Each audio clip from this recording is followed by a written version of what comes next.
Assalamualaikum warahmatullahi wabarakatuh. Perkenalkan, nama saya Zilfa Agustina Munawar dari kelas TI 20C. Saya di sini akan mempresentasikan sistem paralel terdistribusi.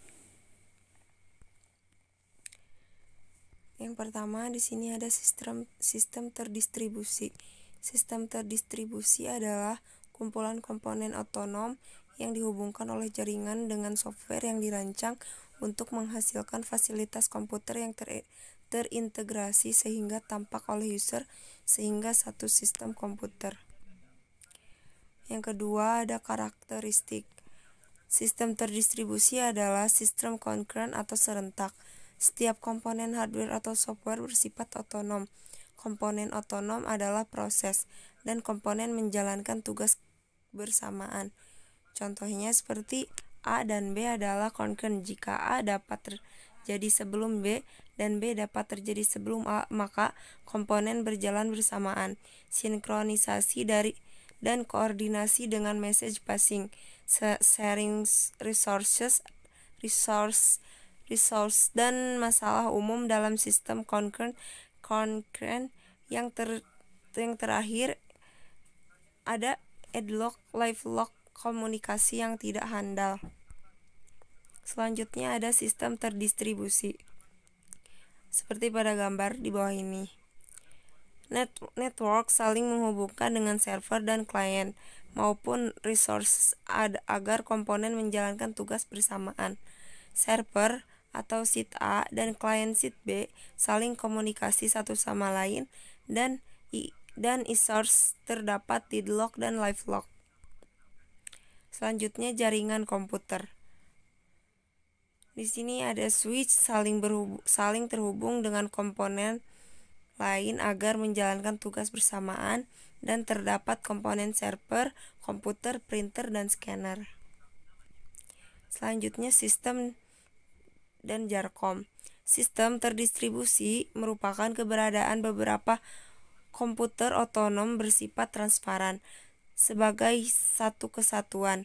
Secara normal, setiap sistem terdistribusi mengandalkan layanan yang disediakan oleh jaringan komputer, contohnya berbasis TCP atau IP. Jaringan komputer atau JARCOM. Komputer otonom yang secara terlihat atau teramati, contohnya dengan IP address masing-masing komputer explicit.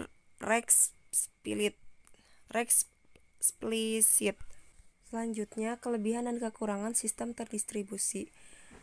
Kelebihan sistem terdistribusi yaitu yang pertama, pertukaran sumber daya atau prosesor, struktur geografis logik atau modular. Ketiga, reliable atau pertukaran data, dan yang keempat, penyederhanaan biaya rendah. Dan kelemahan sistem terdistribusi yaitu biaya komunikasi membengkak, peraduan yang sulit, dan pembuatan program yang lebih sulit. Selanjutnya ada pakai batuk segala sih bago itu Selanjutnya, manfaat sistem terdistribusi. Yang pertama, data sharing. Dari data sharing ini ada beberapa bagian, yaitu mengizinkan pengguna untuk bisa mengakses data yang sama.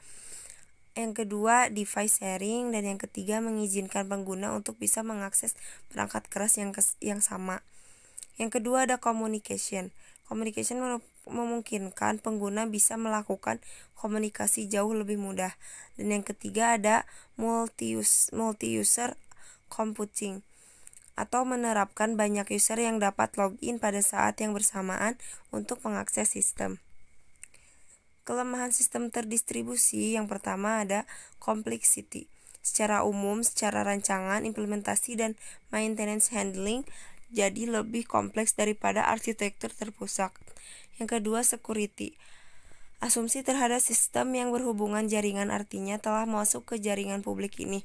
Artinya setiap orang diperbolehkan untuk bisa mengakses data pada jaringan publik. Asumsi ini bisa menjadi keamanan terhadap pengaksesan data secara tidak sah.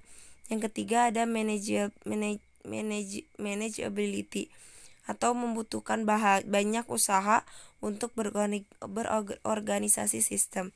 Yang keempat ada unpredictability, sulit diprediksi terhadap ketidakstabilan sistem tergantung dari organisasi dan banyaknya akses terhadap jaringan.